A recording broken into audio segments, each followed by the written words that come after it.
are from Cheektowaga. He is a veteran of the U.S. Air Force, and he is a member of the First Spiritualist Temple since January of this year. He was an ordained minister. He has been an ordained minister since 1982. He and Sandy lived together with their cat Apollo. They lived in San Francisco for over 35 years before returning to Buffalo, which is Sandy's hometown, in 2018.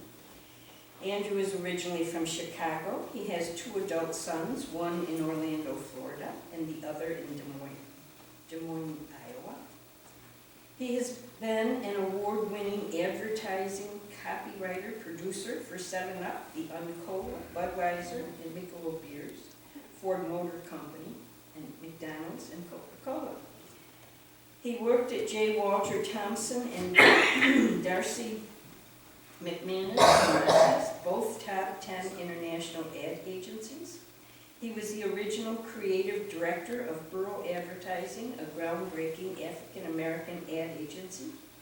Burrow revolutionized how advertising was created for black consumers and had a dramatic impact on all other advertising as well. He appeared in the PBS documentary Burrell Advertising Revolution as one of the architects of the Burrell success story. Andrew spent the late 70s in Hollywood as a screenwriter, producer focused on African American movies. He ended up bankrupt and homeless on Venice Beach. It was later exposed that a secret pact by Hollywood power brokers cut off financing to stop black-oriented films. It devastated the black film community. After Hollywood, Andrew moved to San Francisco, where he enrolled in the Amron Mystery School, and that is where he was ordained. Training covered ancient and modern religions of the world in order to understand and teach their commonality. To earn money, he became a self-taught computer programmer, then an award-winning trainer for the IBM company. Eventually, he became the project director of technical training for the city and county of San Francisco, and there he oversaw the technology training of the city's 30,000 employees. In his spare time, he taught meditation and self-esteem to San Quentin prisoners. After retiring from the city, he created the nonprofit Southeast Sector Community Development Corporation. And this, to revive Bayview Hunters Point, the minority community of San Francisco. He developed programs to stimulate the economy, decrease gang violence, reduce pollution, and limit abuse by corrupt developers. The 18-hour-day, 7-day-a-week took toll on his health and forced him to leave.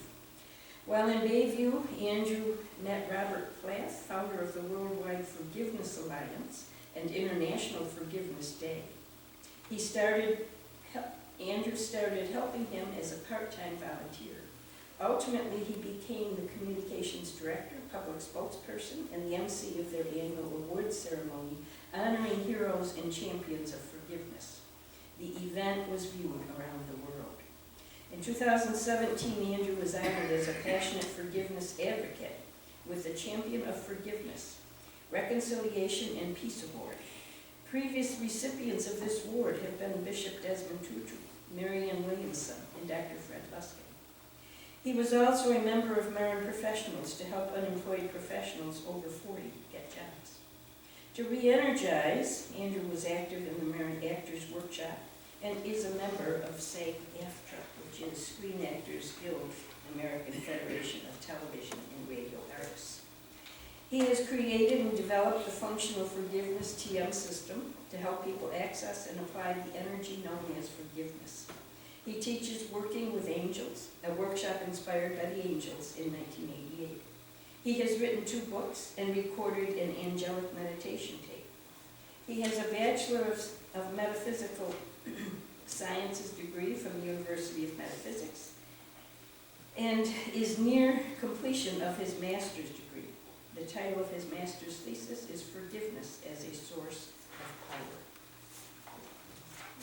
So, folks, this is enough. Please open your minds, open your hearts, to the words and wisdom of our Reverend.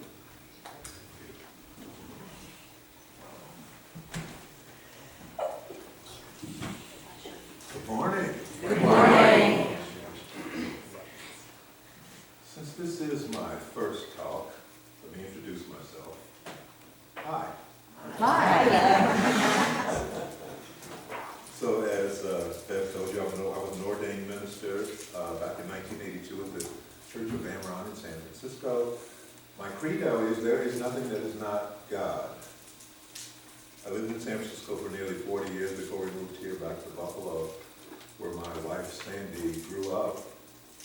We've been married 17 years. But I'm excited to be a member here at First Spiritualist Temple.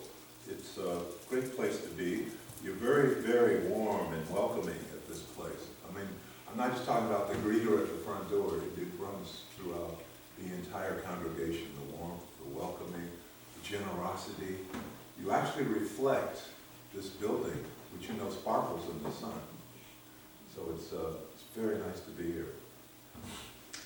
But what I must admit, what really grabbed me about this church was the principles of the Declaration of Principles. First two on the list being, we believe in infinite intelligence. And the second, we believe that the phenomena of nature, both physical and spiritual, are the expression of infinite intelligence. Boom, right out there in front. You know, this is who we are and this is what we believe. Do you know how rare that is? Many churches I've been to, you don't know what they believe until you figure it out, or you read some of the literature, or you decipher it from the talks they give. But here at First Spiritualist Temple, it's right there, without fail, every service, this is what we believe. We believe in infinite intelligence. We believe that the phenomena of nature, both physical and spiritual, are the expression of infinite intelligence. Then that begs the question, what is infinite intelligence? What does that really mean? Well, personally for me, I call it God. But the concept of God is different for a lot of people. And what I've found is that when referring to God as infinite intelligence, for a lot of people that actually limits the definition because of centuries of misinformation, misconceptions, mythology. It evokes images in people's minds that really do not reflect infinite intelligence.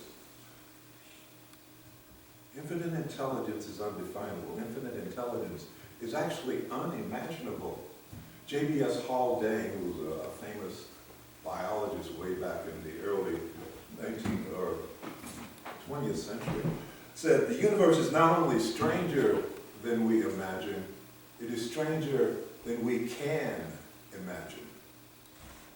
That's what infinite intelligence is. I remember that I used to have that same limitation problem when it came to thinking of God. I had this image of a giant white guy with a beard and on a throne, and I couldn't quite erase that from my mind. And then back in the 1980s, I had an experience that changed all that for me. I'd already been ordained as a minister, but I was still a student enrolled in the continuing education at M.Msc Mystery School. And every 6 months, we had to go through what is known as a retirement ritual. Now, a retirement ritual is you have to isolate yourself for 3 days, consume only liquids, and 8 times a day, every 2 hours, you have to perform an exercise that will deepen your consciousness. Then you have to record what your experience was so the teacher can then review it. At the end of one of my 3-day retirement rituals, I heard a voice in my ear that said, there is nothing that is not God. I turned, but there was no one there. And then the voice repeated, there is nothing that is not God. But I remember thinking when it said that, I said, but what about war? And the voice repeated, there is nothing that is not God. And it was joined by other voices. It was a chorus. There is nothing that is not God. There is nothing that is not God. And as they repeated that to me, I found myself trying to think of things to disrepute, to disqualify what they were saying to me. What about murder? What about this? What about that? But they just continued repeating, there is nothing that is not God. There is nothing that is not God. They repeated this to me in my head for 3 solid days, day and night. It didn't matter what I was doing, where I was, there is nothing that is not God. For 3 days. And finally, after 3 days, I surrendered. I finally accepted the truth of what they were saying. And you know what? It was like I had taken off blinders. Suddenly I felt so much lighter. I felt safer. Suddenly I knew for sure that no matter where I was or what I was doing, God was always there. Not just watching over me, not just around me, but God was there in me, as me. God is all there is. God is infinite intelligence. God is over, under, around, through, and is everything that exists. There is nothing that is not God. Dr. Joe Dispenza has done lots of research, written several books, and presented seminars throughout the world. And he wants always to demonstrate his discovery that infinite intelligence actually exists and is working through us as us. In one of his books entitled, You Are the Placebo, he makes this statement: call it what you will, but this is the universal intelligence that is giving you life right now. It organizes and orchestrates the hundreds of thousands of notes in the harmonious symphony that is your physiology, those things that are part of your autonomic nervous system. This intelligence keeps your heart beating more than 101,000 times a day, to pump more than 2 gallons of blood per minute, traveling through more than 60,000 miles of blood vessels each 24-hour period. As you finish reading this sentence, your body would have made 25 trillion cells. And each of the 70 trillion cells that make up your body execute somewhere between 100,000 to 6 trillion functions per second. You will inhale 2 million liters of oxygen today. And each time you inhale, that oxygen will be distributed to every cell in your body within seconds. Do you consistently keep track of that? Do you consciously keep track of that? Or does something that has a mind so much greater than your mind and a will so much greater than your will do it for you? That's love. And that intelligence loves you so much that it loves you into life. It is the same universal mind that animates every aspect of the material universe. This invisible field of intelligence exists beyond space and time, and it's where all things material come from. It causes supernovas to be born in distant galaxies and roses to bloom in Versailles. It keeps planets revolving around our sun and tides rising and falling at Malibu. Because it exists in all places at all times, it is both within you and around you. This intelligence must be both personal and universal. So there's a subjective free will consciousness, the individual awareness called you. And there's an objective consciousness, the universal awareness that is responsible for all life.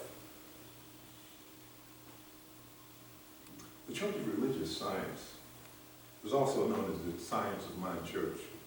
For 3 years, I served as a guest minister at the Church of Religious Science in San Rafael, California. In religious science, we often repeat the phrase, God is all there is. Another thing we would say is, you are God. Unfortunately, that made many newcomers uncomfortable. What a presumptuous claim to make, you are God. Actually, the way I can relate to their discomfort, I think that order should be reversed. It should say, God is you. You are an individualized expression of infinite intelligence, of God. If there's nothing that is not God, then God is expressing as you. The Bible tries to tell us that, but most Western teachings just sort of slide over that information. They much prefer teaching that God is something outside of ourselves. But in the book of Ephesians, chapter 4, verse 6, it says, one God and Father of all, who is above all, through all, and in you all. In the book of Luke, chapter chapter 17, verse 21, Jesus declared, "Behold, the kingdom of God is within you." In his book, Prayer, the Art of Believing, Neville Goddard tells us, "Heed the words of St. Augustine. Too late have I loved thee, for behold, thou wert within, and it was without that I did seek thee." But it's not just the Bible and religious writers who've been trying to pass this information on to us. Business and science writers are also communicating this truth to us. In his book, Think and Grow Rich, which has sold over 100 million copies since it was published in 1937, Napoleon Hill states, "This much the author does know, that there is a power, or a first cause, or an intelligence which permeates every atom of matter and embraces every unit of energy perceptible to man. That this infinite intelligence converts acorns into oak trees, causes water to flow downhill in response to the law of gravity, follows night with day and summer with winter, and each maintaining its proper place in relationship to the other. This intelligence may, through the principles of this philosophy, be induced to aid in transmitting desires into concrete or material form. The author has this knowledge because he has experimented with it and he has experienced it." Adam Trombley, from the Institute for Advanced Studies at Aspen, states, "Some of us have been pointing out the existence of this all-pervading field for a very long time. We have even provided various forms of experimental physical proof of its reality, going all the way back to Nikola Tesla in the early 1900s. Tesla referred to this field as cosmic energy, and he even drove a car that was powered by it. Heisenberg referred to it as the zero-point quantum vacuum fluctuation background field, also known as the zero-point field. Lynn McTaggart has been called one of the central authorities of the new science and consciousness. She has written several books. One of them is the best-selling book entitled The Field. In that book, she explores numerous scientific research projects demonstrating the presence and power of this zero-point field. In one of her recent essays entitled The New Way of Thinking, she states, "The field suggests a far more expansive view of the world and living things like us. It demonstrates that the essential communication mechanism of the universe is quantum frequency connected by a giant matrix, a field of fields called the zero-point field. This pulsating energy field is the central engine of our being and our consciousness. There is no me and not me duality to our bodies in relation to the universe, but one underlying energy field. This field is responsible for our mind's highest functions, the growth of our bodies, and the force that finally determines whether we are healthy or ill. The field may be key to all information processing and exchange in our world, from the communication between cells to the perception of the world at large." Isn't this what the mystics have been trying to tell us for thousands of years? Deep thinkers have been writing about for centuries. And over the past few decades, science is finally catching up and is now verifying the truth of our beliefs. We believe in infinite intelligence. We believe that the phenomena of nature, both physical and spiritual, are the expression of infinite intelligence. Yet, in spite of the abundance of very powerful evidence, we are still confronted by those who refuse to believe. They don't believe in God or a higher power or a spiritual force of any kind. Over 10% of the American adults share this view. In a way, I can understand why they feel that way. How can all the things around the world being so hateful and evil that are happening, how can there be a God? My answer to that, however, is that in a universe as vast as this one, all possibilities are allowed to exist, from the darkest to the lightest. and as individualized expressions of the Most High, God, Goddess, all that is, we are given the power to choose. It's called free will. Should our choices be limited? But even in the darkest of darks, there is light. And that light can show the way out. There is something or someone that can lead the way out. Perhaps it is us. Perhaps it is up to us. Perhaps it is up to us, those of us who know the truth, to lead those who are suffering out of the darkness into the light. Do we have the strength, the fortitude to do it? Some of us actually do, based on the challenges that life has thrown at us. I once had a chiflera plant that I kept indoors along with many other plants to beautify my apartment. And the chiflera is a tropical plant that is sometimes called an umbrella tree because it features long, shiny, oval green leaves that droop gracefully from a central stalk resembling an umbrella. Someone told me that the chiflera plants really thrive when they're outdoors. So I put it out on my porch. The next morning I looked out the window and it was drooped all over its pot because the breezes had pushed it over. It had never been exposed to the elements. It wasn't that strong. So it couldn't stand up to a gentle breeze. But rather than bring it in, I decided that I would prop it up with a stick and left it out on the porch to adapt. Within a few weeks, it had built up enough strength to withstand the breezes. And it began developing a bark so it could stand as a tree. I believe it's the same with us as human beings. If we have no pushback from life, we cannot grow. If we do not learn to overcome, we cannot teach others how to overcome. There was a point in my life where I felt so badly I ended up becoming homeless. What a terrifying experience that was. Even though I found myself at Venice Beach where hundreds of people gathered during the day, at night, I felt so totally alone, exposed to the world. There was no place to be safe. There was no place to relax. There was no place to sleep comfortably. I had to be wary of everything around me.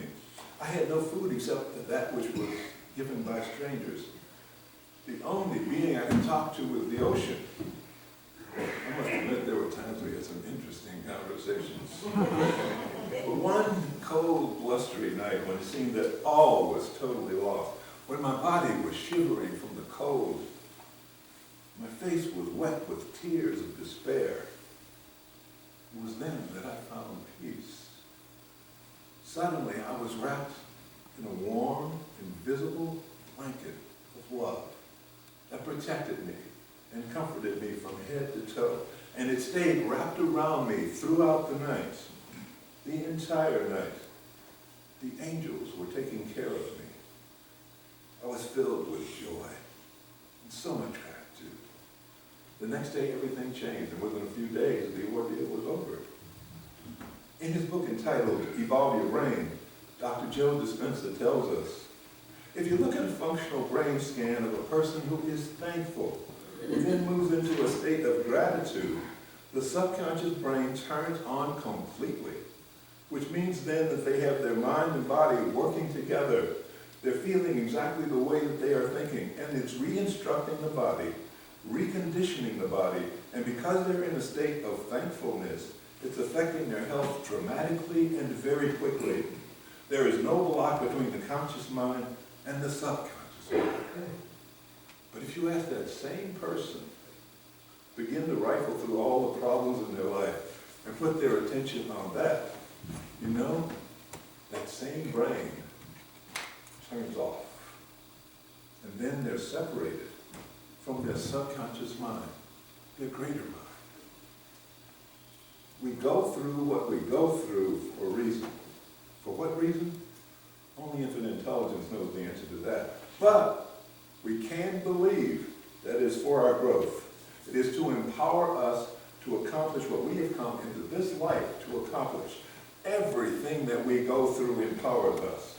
As I learned years after my homeless experience, because I had gone through that terrifying experience of being homeless, I was much more effective at working with homeless people.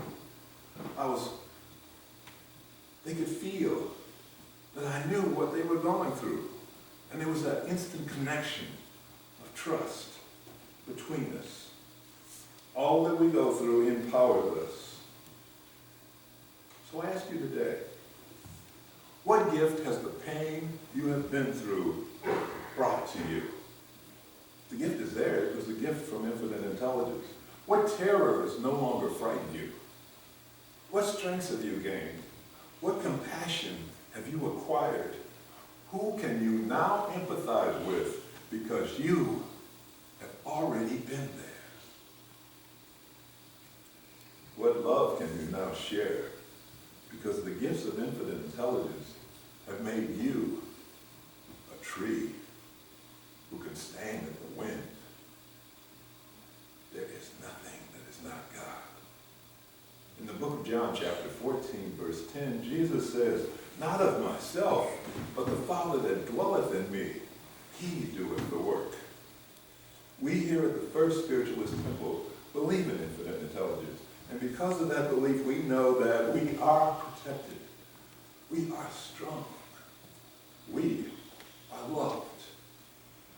And so let us offer peace and a home to those who are seeking a way out of the darkness into the light. Behold, the kingdom of God